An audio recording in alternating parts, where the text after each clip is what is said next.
Nagselos ka ba, ha? Kasi tatay mo yung nilalandi ko. Kapal naman ang mukha mo.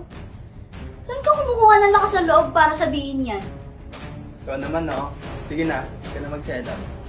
Huwag mag-alala. Paparamdam ko rin sa'yo yung pinaparamdam ko sa papa mo. Huwag mong tutuloy ang balak mo dito. Sisigaw ako. Eh, di sumigaw ka. Gusto ko nga yan. Tsaka wala naman tao dito. Walang makakarinig sa atin. Sige na. Masahit lang to sa umpisa.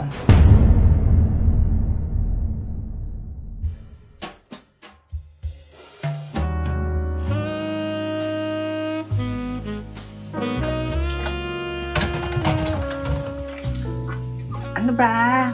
Nakikiliti ako. Para kang tanga.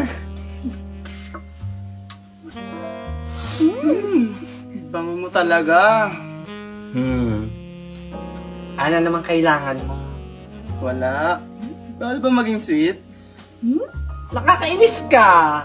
Dahil dyan, may allowance ka. You know? Thank you, baby ko. Nambola ka na naman.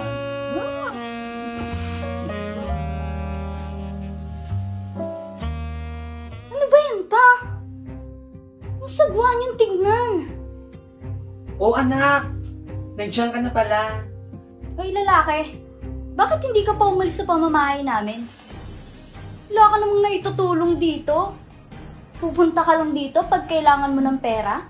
Anong tingin mo sa amin, mayaman? Hoy, maghanap ka ng trabaho. Hindi yung ginagatasan mo yung mga tao dito. Abang, ang galing din ng anak mong salita. Tanda mo tong araw na to. Hindi na ako babalik. Bebe ko, dito ka lang. Huwag kang umalis. Bitawan mo ako.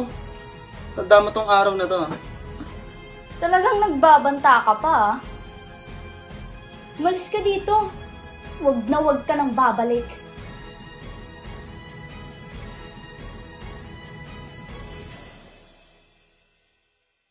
Ano ba anak? Ano ba problema mo? Lagi ka na lang ganyan.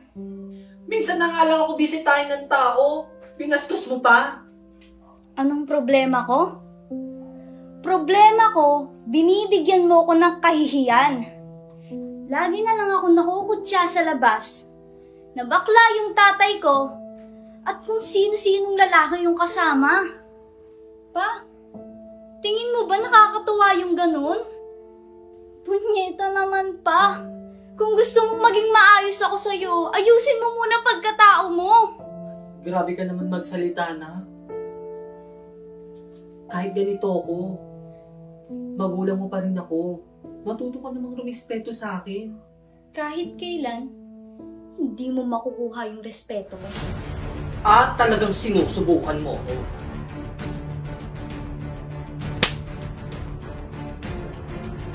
Ano? Masaya ka na? Nak, sorry.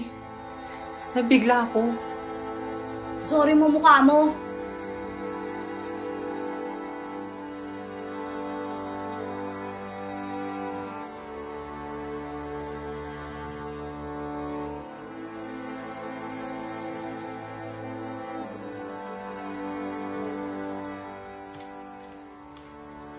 Nak? Labas muna ako saglit. Mamamalengke lang ako. Kain ka lang dyan, ha? Text mo na lang ako kapag may papabili ka pa.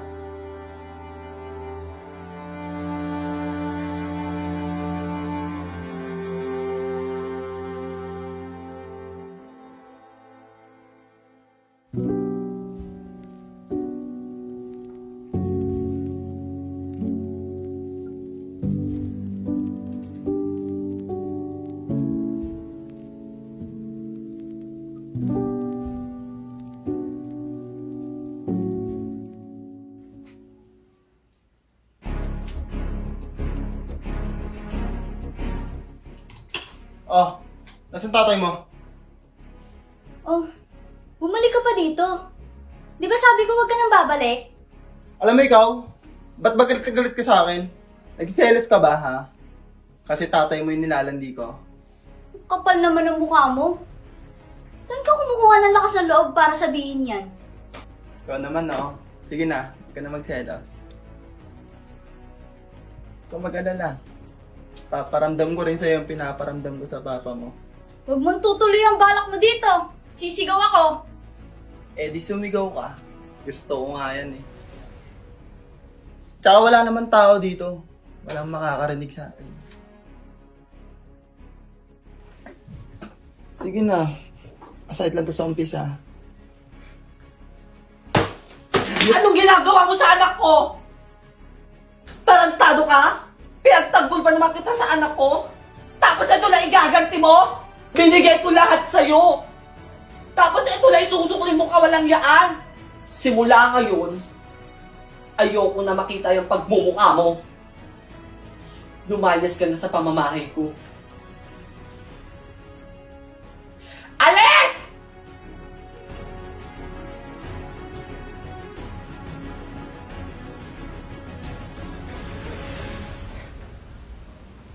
Nak, pagpasensya mo si Papa. Hindi agad ako naniwala sa'yo. Okay lang yun pa. Ayoko din kasi nakikita kang niloloko at sinasaktan. Pa, wala namang masamang magmahal ka. Pero sana sa tamang tao. Hindi na mauulit yun. Sa'yo ko na lang ilalaan lahat ng oras ko. Ikaw na lang mamahalin ko. Wala nang iba.